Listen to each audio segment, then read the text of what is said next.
बंद करो, बंद करो, बंद करो, बंद करो, बंद करो। नागदा में रविवार को शहर के चेतन परमार के आह्वान पर चंबल बचाओ क्रांति के बैनर तले जन जागृति रैली निकाली गई, जिसमें बड़ी संख्या में ग्रामीण जन उपस्थित हुए व शहर के कई युवा उपस्थित हुए।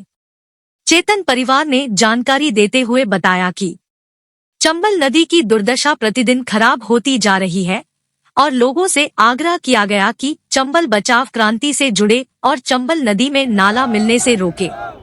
चंबल बचाव क्रांति के तहत होने वाले आंदोलन की प्रमुख मांगे इस प्रकार है। चंबल मैया में नाले का गंदा पानी मिलना बंद हो और जल्द से जल्द ट्रीटमेंट प्लांट लगवाए। प्रदूषित पानी की वजह से जिन किसानों की भूमि खराब हुई है उसका सर्वे करवाकर उनको मुआवजा दिया जाए। प्रदूषित पानी की वजह से जो लोग अपंगता का शिकार हुए हैं उनका उचित मुआवजा दिया जाए ताकि वह उनका अच्छे से जीवन यापन कर सके।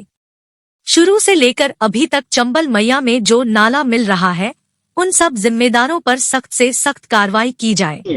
उसको आज तक कोई मिला नहीं। जो कि उद्योग ने काम को गोद ले रखा है। गोद का मतलब जानते हो आप क्या होता है? गोद का मतलब कि बेटे को अपन लेते हैं, ऐसा रखते हैं, तो फिर बेटे का मतलब क्या हुआ? न तो हमें कोई पानी मिल रहा है अच्छा, न जमीन हमारी बंजर होती जा रही है।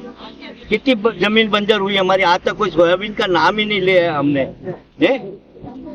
न उद्योग से कोई लाभ। वो तो उद्योग के अधिकारी है, परमारखेड़ी के लोग आए, इनका ताला लगा दो, इनसे बात नहीं करेंगे। क्यों नहीं करेंगे साहब? वो किस लिए लिया हमको? हमने क्या बोला था कि हम हमारे को गोद में लो?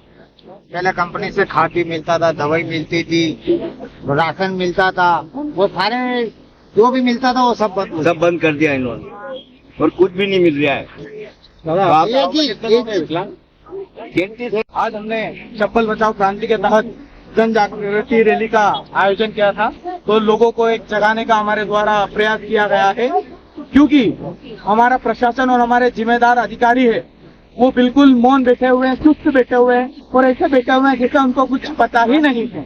हमारे द्वारा पॉल्यूशन विभाग को भी कंप्लेन की गई है और एसडीएम साहब को भी ज्ञापन दिया गया, सीपीसीबी को भी हमने कंप्लेन की है और इसके अलावा हमने ज्ञापन के माध्यम से भी एसडीएम साहब का भी आग्रह किया था कि ये नाला बंद किया जाए, सीएमओ साहब से भी आग्रह किया था कि ये नाला बंद किया जाए, परंतु कोई कार्रवाई नहीं की गई। इसे तो हमको आज जमीन पर उतरना पड़ा और लोगों को जागरूक किया गया कि चंबल मैया की स्थिति बताई गई कि चंबल मैया की स्थिति कैसी है और हमारी कुछ मांगे हैं जो हम आपके सामने रखना चाहते हैं। जैसे कि इस चंबल मैया में जो ये अनट्रीटेड गंदा नाला मिल रहा है उसको जल्द से जल्द बंद करे।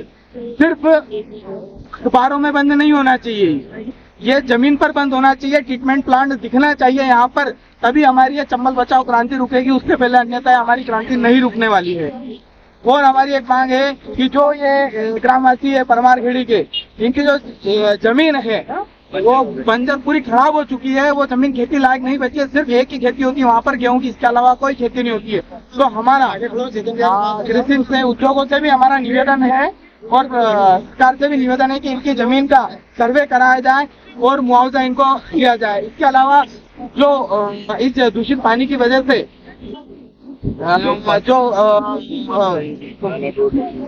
जो बच्चे, बूढ़े और जो भी इससे विकलांग हुए हैं और उनको आर्थिक मुआवजा दिया जाए। और मुआवजा भी कोई 100-200 रुपए वाला नहीं दिया जाए, क्योंकि 100-200 रुपए में आप लोग भी जानते हैं कि कुछ भी नहीं होता है।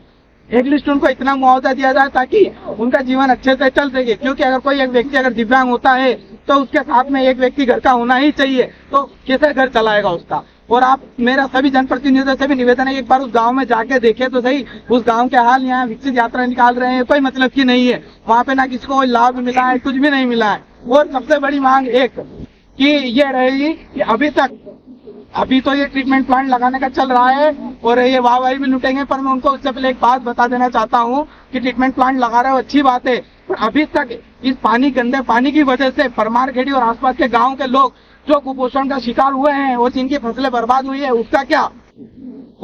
क्या आप ऐसे ही पाप थोड़ी ना धुल जाएंगे? तो मेरा यही है कि इन लोगों पर शुरू से लेकर अभी तक कठोर से कठोर कार्रवाई की जाए, क्योंकि हमने नगर पालिका में भी पढ़े लिखे लोग पहुंचाए हैं, हमारी विधानसभा में भी पढ़े लिखे लोग पहुंचाए हैं, वो लोकसभा में भी एक पढ़े लिखे व्यक्ति को हम पहुंचाते हैं। तो उनका पढ़े लिखे होने का क्या मतलब है?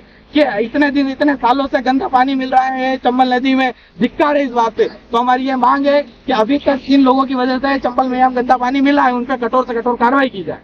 आपकी लड़ाई उद्योग से है या नगर पालिका से है, जनप्रतिनिधियों से? मेरी जो भी इसमें इन्वॉल्व है उन सभी से है, क्योंकि आपको भी पता है कि ये सिर्फ कोई एक व्यक्ति नहीं कर सकता है, ये इन सभी के ये जवाबदार जितने भी लोग हैं, जैसे नाला निकला है उसके बाद जैसे वहां तक बह रहा है उन सभी से